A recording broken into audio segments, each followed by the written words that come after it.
The Philosophy of Elbert Hubbard, page 104. Why am I a Philistine? A long and carefully written letter from an unknown gentleman who signs himself retired professor has recently reached me. The great obscure flavor me quite often with anonymous epistles, but life being short and the wastebasket wide, I seldom reply. Yet now an exception must be made, and I answer retired professor for the sole and simple reason that he has retired, and in retiring has made the world his debtor. Probably no one act of this man's entire life has been so potent for good as this. He has set all professors without humor a most precious precedent. In gratitude, hoping that his example will bear fruit, I reply, did space permit, I should be glad to print my correspondent's letter entire, but the gist of his scholarly argument is that the Society of the Philistines is endeavoring to make free thought universal and paganism popular. He stoutly avers that the ancient Philistines were the enemies of Jehovah, that they worshipped strange gods, and that they were the sworn foes of the chosen people. Now, this is the sad part. He proves his case. The gentleman explains that he would not have seen the Philistine magazine had not his daughter, an unmarried lady of 32, purchased several copies, but from this on, with his permission, no more numbers of this infidelic infernal machine shall enter his house. My heart goes out to all unmarried ladies of 32, especially so when they have fathers who are irascible. Only one worse fate can befall a woman of 32 than to have an irascible father, and that is to have a lover who is irate. Still, I doubt me not that the daughter of retired professor will find a way to read the Philistine, for booklets laugh at locksmiths. Yet ignorance prevails, for is not retired professor living proof? And so I will say, there lived in the Far East about 3,000 years ago a tribe of people known as Philistines. It is a hotly muted question among the theologians whether they were so called because they lived in Philistia, or whether Philistia took its name on account of being peopled by Philistines. I will not take sides on this issue, but hedge closely and simply stand on the fact that the tribe called the Philistines existed. Near them lived the Hivites, the Moabites, the Canaanites, the Hittites, the Jebusites, the Perizzites, the Ammonites, and the Gothamites. Now among these tribes none was so strong, none so intelligent, none so handsome, none so virtuous as the Philistines. And it came to pass that the superior quality of moral fiber in the Philistines caused the entire country to be known as Philistia. It was the general name given to the whole valley of the Jordan, and the name endures even unto this day. Palestine means the land of the Philistines, and it seems that among them there was a rude sense of right and wrong. For if a man owned a piece of ground and planted a vine on it, and then watered and tended the vine, the grapes that grew on this vine were his, and all of the people agreed to this, and the man and his neighbors knew all this without any dispensation. These people planted vineyards and had gardens and fields of wheat and barley. They had barns with threshing floors. They had carts, plows, and other implements. They built houses and owned their homes. And the men loved their wives and their children, and the women were the comrades of the men, all taking part in the sports as well as in the work, for they were merry, happy people. Now, about 13 centuries before the Christian era, while they were living in peace and prosperity, there swooped down upon them a horde of escaped slaves called Israelites. These slaves had broken away from their masters in Egypt. The country to which they traveled was only about 300 miles from Egypt, but as their average speed was less than a mile a week, it took them 40 years to make the journey. The man who led these slaves in their flight was one Moses, who in a righteous cause had killed a man in Egypt and fled. After many years of exile, during which time he had been in Philistia and liked it, he returned and led the exodus. When the Israelites left, they took all the gold and silver ornaments and utensils they could borrow and melted them up. And they were not ashamed of this act, for they have written it down in the 3rd chapter of a book called Exodus. The ancient Israelites never had any clear ideas as to the rights of property. When they found grapes growing on the vine, they helped themselves and swore that the fruits were theirs by divine right. In order to impress this ignorant, barbaric horde with a sense of authority, Moses, who was diplomatic as well as good, told the people that God directed him and that deity told him what to do and say. Moses used to go up on a mountain, clear above the clouds, beyond where the mists hover. And when he came down, the people asked him what he had been up there for. And he told them that he went up there to see God. In no other way could Moses control the restless mob except saying, God says so and so. And the fact that their leader was on such good terms with Elohim or Yahweh inflated these people so that they always spoke of themselves as the chosen people of God. In fact, they took it all in and were so vain and boastful that Moses was often ashamed of them. The Jebusites, the Hivites, and the Moabites never referred to the Israelites as the chosen people of God. No one called them the chosen people of God, only they themselves. And I wish to say right here that the individual who does a great and magnificent work is on close and friendly terms with God. He is the Son of God, and it is necessary that he should feel this kinship in order to do his work. From Moses, the called of God, on up to Socrates, who listened to the demon, to George Fox, who hearkened to the voice, to the prophets of our own time, all lie low in the Lord's hand and listened closely ere they act. A man is strong only when he feels that he is backed by a power, not his own, that makes for righteousness.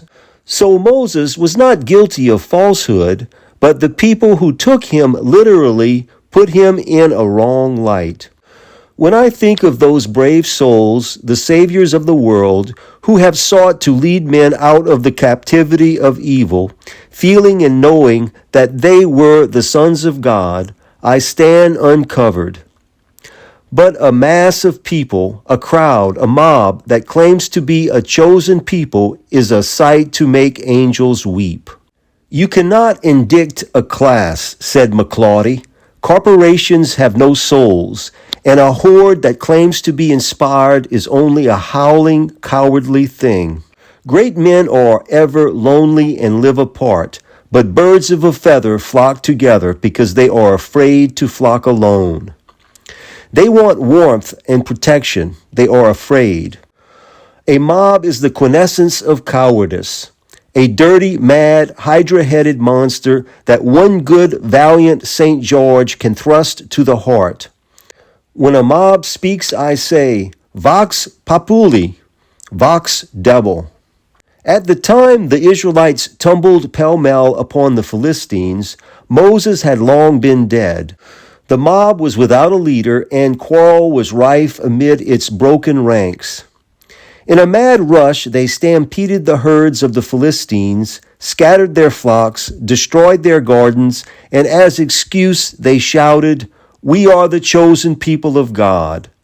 And one of their poets sang a song which runs thus, "Moab is my washing pot, over Philistia I will cast my shoe." This only made the Philistines laugh, and although the Israelites outnumbered them, they went at it and scattered them. Finally, after long years of warfare, the fight was called a draw, and the Jews settled down and, following the good example of the Philistines, made themselves homes. Of course, as sane men and women, we of today do not suppose that the great universal intelligence that holds the world in the hollow of his hand had much interest in the fight. If this intelligence were a being, I can imagine him looking over the battlement of heaven and turning with a weary smile to Gabriel, saying, "Let 'em fight. What boots it? They will all be dead tomorrow anyway." It is a noteworthy fact that in the first chapter of the Gospel of St. Matthew, the inspired writer traces the genealogy of Jesus direct to the Philistines. In the 6th verse, we find, "David begat Solomon of her who had been the wife of Uriah." Back of this is Ruth the Moabitess, who was the grandmother of David. There is no such thing as tracing a pure Jewish lineage back to the time of Moses. The Jews went a-courting as soon as they arrived on the borders of Canaan, and the heathen quite fancied the Israelitish women from the first. In the book of Ruth, 1st chapter and 4th verse, I see, "And they took them wives out of the country of Moab. The houses of Capulet and Montague have ever intermarried." It seems a quiet way nature has of playing a little joke. And after a painstaking study of the matter, I am fully convinced that the many sterling qualities in the Jew are derived from his Philistine ancestry. No one doubts that Solomon was the wisest man that ever lived. His mother was a Philistine.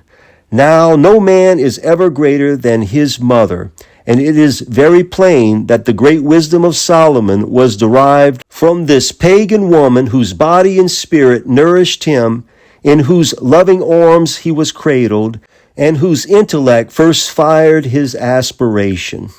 This is all made plainer yet when we remember that David had many sons by Jewish women, and that all of these sons were positively no good, and some of them very, very bad. The facts are found in the 2nd book of Samuel, a book, by the way, which no respectable girl should allow her mother to read. But if any captious critic arises and denies the law of heredity, for argument's sake, I'll waive the matter of material transmission of excellence and raise my case as to Solomon's wisdom on the fact that he married over 400 Philistine women.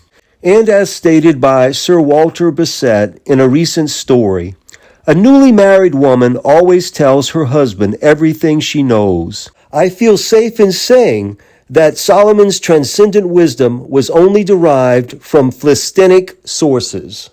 Only one incident in the history of this people do I wish to set straight before the world at this writing. That is the story of Goliath. According to recently discovered cruciform inscriptions, it is found that the giant lived long enough to attend the funeral of David, so it is hardly likely that David slew him. That David threw pebbles at the warrior is doubtless true, but the giant, of course, paid no attention to the boys that followed him, going along about his business just as any other dignified giant would have done. But David went home and told that he had killed the man, and the Israelites, wishing to leave a proud record, wrote the tale down as history.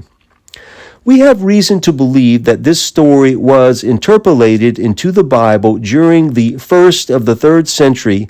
In David's case, summer and autumn quite fulfilled the promise of spring.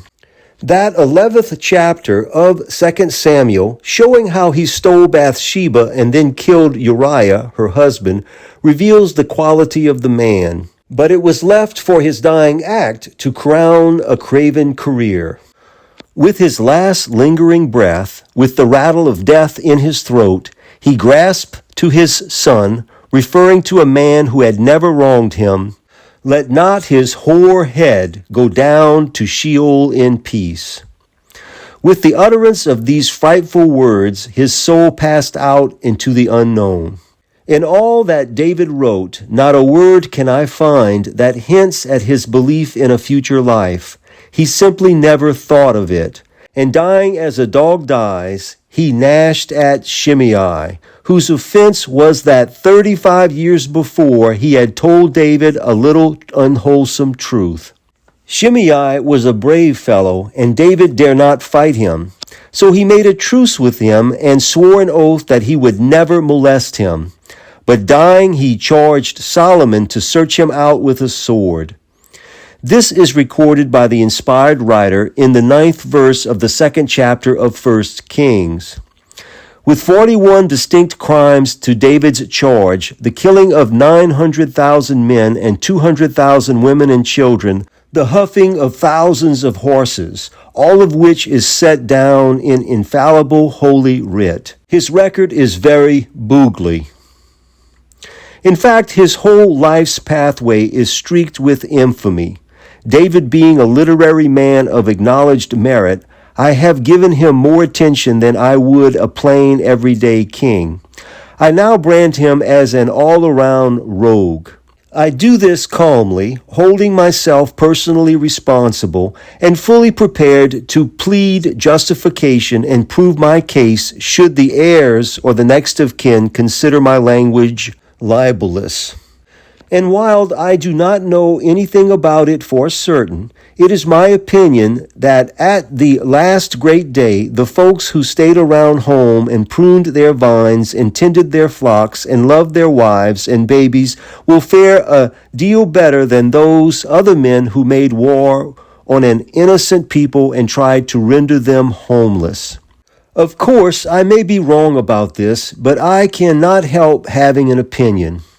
Altogether, my sympathies are with the Philistines, who were so strong in personality that they gave their name to the Holy Land. Philistine, Pelisheth, Philistia, Palestia, Palestine. Long years ago, Professor Joliet called attention to the fact that the word Philistia literally meant land of friendship, the term having the same root as the Greek word philos, love. Max Muller has said, the dwellers in the land of the Jordan in the 15th century before Christ, recognizing the idea of oneness or fraternity, gave a name that signified love land to their country, thus embodying the modern thought of the brotherhood of man.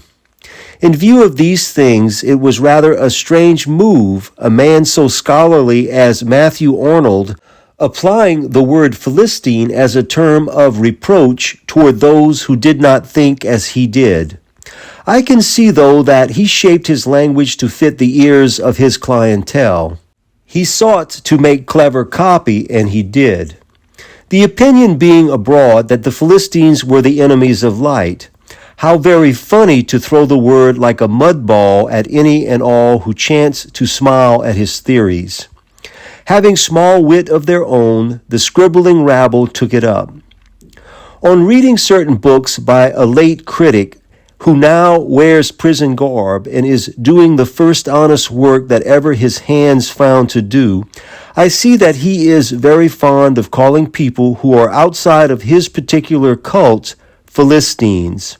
But look you, brave Taurus at the bullfight is a deal more worthy of respect than the picadors who for a price harrow him without ruth to his death.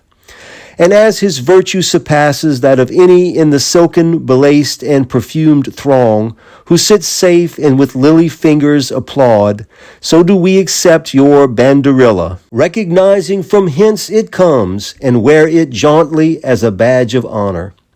As the cross for 1800 years has been a sacred emblem, and the gallows since John Brown glorious, and as the word Quaker, flung in impudent and impotent wrath, now stands for gentleness, peace, and truth, so has the word Philistine become a synonym for manly independence.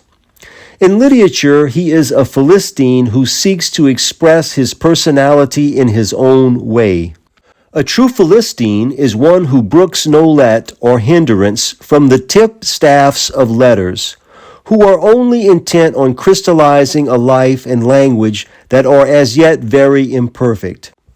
These men strive hard to reduce all life to a geometrical theorem and its manifestations to an algebraic formula. But fate is greater than a college professor, and so far its mysteries have given the slip to all the creeds are still at large. My individual hazard at truth is as legitimate as yours. The self-appointed beetles of letters demand that we shall neither smile nor sleep while their presiding elders drone. But we plead in the world's assize for the privilege of doing both. So in art, we ask for the widest, freest, and fullest liberty for individuality. That's all. End of Why I Am a Philistine, page 121, in the Philosophy of Elbert Hubbard, narrated by Rex King.